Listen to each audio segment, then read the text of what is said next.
If you look at their Wikipedia pages, I'm not gonna say it. I'm not even gonna say it. It's literally just a coincidence. The Republican Civil War has officially begun. For those who don't know, there is currently a huge rift within the political right in America. And honestly, the drama has become pretty fun to watch. Long story short, the conservative movement, the right wing, whatever you want to call it, has become deeply divided between establishment voices and alternative voices. I'm assuming most of you guys know the major names involved, but for those who don't, you'll learn about it in this video. But in the recent months, weeks, and especially these past few days, everyone is going after each other. You hear so much name calling and just insults being thrown around. This guy is this guy is that, this guy said this thing in the past, this guy is anti this. Just all of those terms you hear carelessly being thrown around all the time without any context or further explanation. But obviously, all of that is useless. Name calling is completely useless in my view. It's not only a way to just deflect from the actual arguments at hand, but also a purposeful distraction from the real issues that we need to get to the core of. That's why I always try to keep it somewhat professional on this channel. I don't just get emotional and angry and insult people like most people in the political or commentary space do nowadays. Anyways, the purpose of this video is to move past all of that and understand the real core of the issue that's dividing the political right. And it's extremely simple, but also complicated at the same time. In 2025, the Republican Party is divided along one issue and one issue only. That is, whether or not we, as people of America, as tax-paying citizens, should pledge our allegiance to a foreign nation across the ocean. I think you might know which country I'm talking about. One side of the Republican Party wants America to be loyal to that nation in perpetuity, while the other side in recent years has been pushing back and doing so hard. For those who don't know, or even those who do but want to learn a little bit more, here's a brief explanation of how we got to this point. Late 2024, Trump gets elected, and that election itself was a mandate against wokeness and cancel culture. And in the past year or so, especially due to the cultural atmosphere surrounding the presence of a new Trump administration, a lot of social media companies have been allowing for more free speech on their platforms. Whereas in the past, people would be automatically censored and shut down and deplatformed if they talked about a certain country, a lot of those restrictions seem to be lifted ever since, again, Trump got into office. And within the past year, if you've been on social media, you can easily tell yourself as well that more and more people are starting to talk about this certain country. And slowly but surely, people en masse started to realize basic facts that really surprised them. People started realizing that we, the taxpayers, are giving billions and billions of dollars to that certain country every single year. People started realizing what that country is currently doing with our money, our weapons, and our technological infrastructure. People started realizing just how much power that certain country has over our own political system, donating millions and millions of dollars to our politicians on both sides of the aisle, Democrat and Republican, who then get into office and vote to send billions of your taxpayer dollars back to that country. People also started realizing that many of the previous wars that we fought in the Middle East, that cost hundreds of thousands of lives and trillions of, again, our taxpayer dollars, may not have even been in America's best interest, but rather to promote the interests of that country and their plan for creating their own sphere of influence in the Middle East. Want to get a little crazier? People even started posting theories about how that country may or may not have been involved with or had foreknowledge of certain historical events, like what happened to a certain set of tall buildings or a certain president. And behind all of this, behind all of these ideas, theories, whatever you want to call it, was a controversial individual by the name of Nick. Someone who was previously canceled and kicked off of every single major social media platform for talking about these things many years ago.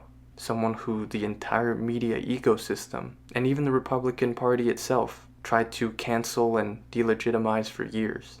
Again, specifically because he started introducing those ideas about that country that were deemed as too subversive and too dangerous for the mainstream. But within the past year or so, due to expanded freedom of speech on social media platforms, this guy began to win in the battlefield of ideas. His clips, instead of being totally banned, started circulating on TikTok, Instagram Reels, even YouTube nowadays. And at the same time, people saw what was going on in Gaza. People saw the pictures, the videos circulating on Twitter and other platforms about the very bad things going on there. Also, another huge event was the war in Iran. So all of that was basically a perfect storm for this guy to gain popularity. He eventually started getting way more viewers on his show, and even breaking into the mainstream, getting articles in the New York Times written about him, and even going on popular podcasts like Tucker Carlson and PBD.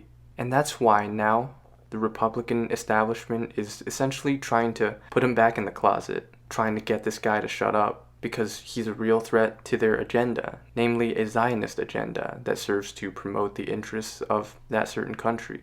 And not only him, by the way, a lot of other prominent conservative commentators have grown increasingly critical of Israel within the past years or so. Big names like Candace Owens, Tucker Carlson, even Charlie Kirk before what happened to him. And that's why now, at this moment in time, the Republican Civil War has broken out. Because the Republican establishment is coming after all of them, all of the anti-Israel voices in the conservative media space. These voices are growing, only getting more amplified. It seems like the average person is getting behind them. And so the pro-Israel, pro-Zionist wing of the party obviously sees that as a huge threat. Because Israel has already lost the Democratic Party. Almost everyone on the political left is in solidarity against what that country is doing, and against obviously sending our money to them. So that country is essentially contingent upon the right wing, the Republicans, for continued support from America. A large part of that country's existence hinges on the US taxpayer, as well as the politicians and media voices in the US supporting them. So they know that if they lose the Republican Party, especially the youth that's going to grow up and enter the halls of power within the next few decades, then that country is kind of cooked. They're desperate. They need to shore up the Republican base and have them support Israel. Simple as that. So this brewing conflict on the right is going to get more and more amplified, more and more nasty as time goes on. And we'll just sit back, grab the popcorn, and watch it unfold, hopefully find some entertainment in all this drama. But it is serious though. And one issue I want to touch upon is that specifically it's the neoconservative wing of the Republican Party that is going hard against more populist America First voices. And you hear the term neoconservative thrown around a lot in the political space if you've been following it. But one key point I want to get to, and might blow some people's minds, is what neoconservatism actually is, what it actually means, because a lot of people don't know. Who are these so-called neoconservatives? Where do they originate from? And what even is neoconservatism at the core? A lot of people have a misunderstanding of what neoconservatism actually is. They take it at face value as what it purports to be. Most people think that neoconservative is a general term for any Republican who ideologically supports a hawkish foreign policy and wants America to become more involved in world conflicts. But what if I told you that the entire neoconservative movement, which again nowadays comprises of the people attacking the more populist voices on the right, is actually a front for something deeper? What if I told you that, based on the history, it's been a decades-long, sophisticated, organized operation to leverage America's power and influence to further the interests of that country? Neoconservatism was originally founded in the 1950s and 60s by people who were originally liberal. They were not traditional conservatives. The reason why these liberals at the time decided to break away from the left wing and form their own political ideology was specifically because the political left at the time was becoming anti-Israel. If you know the history, all of this was taking place at a time when there was tremendous conflict in the Middle East. The First Arab-Israeli War, the Six-Day War, the Suez Canal Crisis, the Yom Kippur War. And a lot of people didn't like that. Many people saw the Israelis as settlers and colonialists, which is against left-wing ideology. A lot of people, just like the people today, didn't want America to become involved in these foreign military engagements. And a lot of people made the simple argument that ever since this country was basically just inserted in the Middle East, it turned the whole region into a hotbed of conflict. Again, these were some of the positions of the political left at the time, during the 1950s and 60s.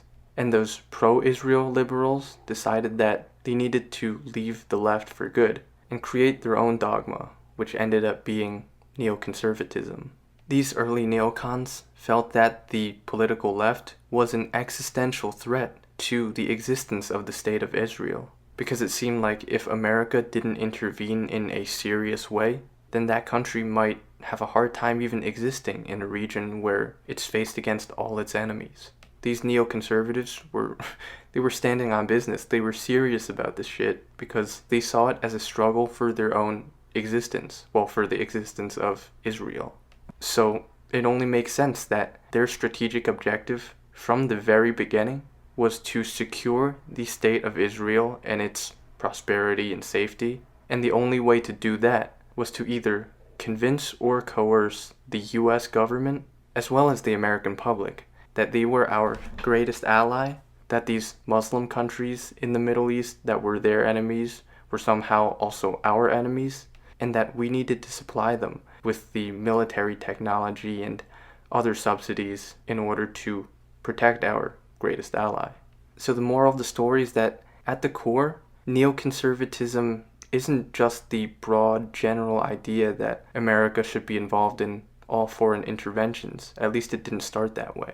The whole movement, the whole ideology was built upon American interventionism on behalf of Israel specifically. That was the true intention of the neoconservatives, even though it was always sort of hidden and belied under the concept of America should be involved in the world in general. But no, it was and always has been all about Israel. And if you just do a little bit of basic research, it's pretty easy to see why. And what I'm about to show you now, it's very basic information, but part of me is a little bit paranoid and concerned that saying these kinds of things publicly to a large platform could get me in some kind of trouble or put a target on my back. Maybe I'm crazy, but just to have it on record for all of you guys to know, I would never do anything to myself or put myself in some kind of weird situation. Look at me, I'm not trying to brag, but I'm young, happy, healthy, I love my life. I feel like I have a bright future ahead. I love Christ above all. So again, I would never do anything to put myself in danger. But anyways, do yourself a favor, go on literally Wikipedia, the front page of the internet essentially, and look up neoconservatism for yourself. Now let's do this very simple exercise of going through every single prominent figure or name associated with this movement. Every single one of them. It says, prominent neoconservatives in the Bush administration included Paul Wolfowitz, Elliott Abrams, Richard Perle, Paul Bremer, and Douglas Faith. Now remember, this is the Bush administration. These are the people that got us into the Iraq War, the war in Afghanistan, the war on quote-unquote terror in general, and all the Arab countries in the Middle East. Click on every single one of their names, go into a certain section within their Wikipedia page, and you'll find an interesting pattern. Literally every single one. But I might be wrong. Who knows? Those 5 might have just been a total and complete coincidence. You know, coincidences happen. So let's look at some more. Again, it's not a conspiracy, it's literally on Wikipedia. The Bush administration's domestic and foreign policies were heavily influenced by Bernard Lewis, Lulu Schwartz, Richard and Daniel Pipes, David Horowitz, and Robert Kagan.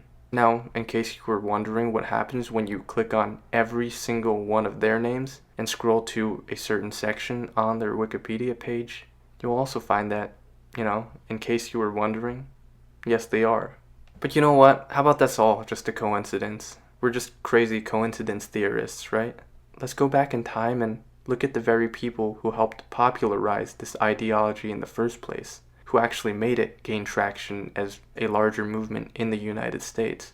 It says, the movement had its intellectual roots in the magazine Commentary, edited by Norman Podhoretz. Need I say more? What about the person who was behind it all, who founded it all? His name is Irving Kristol, and you can see for yourself, I don't have to say anything. Now, looking at all this, there are two obvious logical conclusions that you could possibly come to. Either the entire neoconservative movement has been an organized operation from the beginning to weaponize American politics in order to further the interests of a certain country and its chosen people, or everything is just a crazy statistical coincidence. Just for the record, I think it's a coincidence, by the way, and I think you're kind of crazy if you, think there's some kind of connection there. It's totally just a coincidence that they all happen to be, and all happen to have ties to, Because if you think it's not a coincidence, then you're antiseptic. Oh, and in case you were also wondering, even in 2025, who specifically are the biggest voices speaking up against people like Nick, Tucker, Candace, and really anyone who doesn't want our taxpayers funding what they're doing right now? It's neoconservatives like Ben Shapiro, Mark Levin, Laura Loomer, Josh Hammer, Bari Weiss, and if you look at their Wikipedia pages, fuck it, I'm not gonna say it. I'm not even gonna say it. It's literally just a coincidence. It's just a coincidence. I know that was a little bit of a tangent, but I really wanted to get to the root of the problem on the right that's causing this huge rift, this huge divide within the entire conservative movement, and could threaten to fracture the entire Republican Party. For those of you who might not even be on the right, well, I hope you learned something new. I hope you enjoy this feud. Get your popcorn out, like I said, because this stuff, not gonna lie, is pretty entertaining to watch the back and forth between these big name political commentators if you're interested in that kind of stuff. But for the people like myself who, in some sense at least, would consider themselves on the political right, I'm not gonna sit here and say specifically which side to pick within this so-called civil war. I don't agree with a lot of what people like Nick say. I obviously don't agree with the Ben Shapiros of the world. But I will leave you with a simple question. Who is America and who is America first in all this at the end of the day? Well, to answer that question, we have to go back to what America actually represents. Because in 1776, the Founding Fathers declared independence and literally fought a war over the fact that we were being forced to give our taxpayer dollars to a small foreign nation across the ocean. I think it says everything that in 2025, we're still being forced to give our taxpayer dollars to a small foreign nation across the ocean. And if that pisses you off, if that makes you feel a certain way, then I think the answer to that question should be pretty clear. As always, thank you so much for watching. This was, again, a little bit of a different video than my usual ones, as it was originally just meant to cover this drama, but ended up taking a turn and becoming like a deep dive video into a specific topic. But hope you learned something new. And if you did, if you found this insightful, if you agree what I have to say, if any of my videos have ever made a difference in your life and you'd like to support the channel, the two ways to do so are through Patreon or channel memberships. Thank you so much to everyone who's already on there. Obviously, I'll show you guys on the screen. But basically, the reason why I have those is because, as you can see, I don't take any sponsorships. I don't try to sell you online courses or affiliate links or any of the other stuff that most influencers do nowadays. I'm trying to do things differently, keep things authentic. Every video is made completely by myself, but as a result, I unfortunately don't make a lot of money from it. So the only way I can continue doing this channel long term is through your support. So again, the two ways to do that are through Patreon and channel memberships. On Patreon, you can message me one-on-one, talk about anything. You'll be able to join our community chat where we've got some interesting conversations going on there as well. You can talk to each other. And I hop in once in a while too to give my own thoughts and maybe some channel updates. And on top of all that, also just a lot of bonus content too. So it's so much stuff on there, literally for less than the price of a cup of coffee nowadays. And all of it, of course, goes to supporting the channel. Or if you don't want to go through the hassle of getting on a different platform, totally understand. You can still support the channel right here on YouTube through channel memberships. For channel members, there's a ton of bonus content, hours and hours of members only videos. Basically, those are older videos of mine that usually are more personal or in-depth or maybe even cringe that I decided to make private, but all channel members, you'll always have full access to the full archive. On top of that, you can also see the full-length replays of my previous live streams. That's probably at least another 10 or 15 extra hours of content. And of course, if you're a channel member, you also get that little badge by your name in the comments. That's like the default feature that comes with it, so also really cool stuff there. And of course, as always, gotta plug the second channel. I like to spend a lot of time outdoors, go hiking, camping, all of that. I post footage from my trips to national parks and other really cool places, so check that out as well. Yeah, that's pretty much it for now. I wasn't sure originally if I was gonna make this video, but fuck it, you know? We have to talk about these things if no one else will.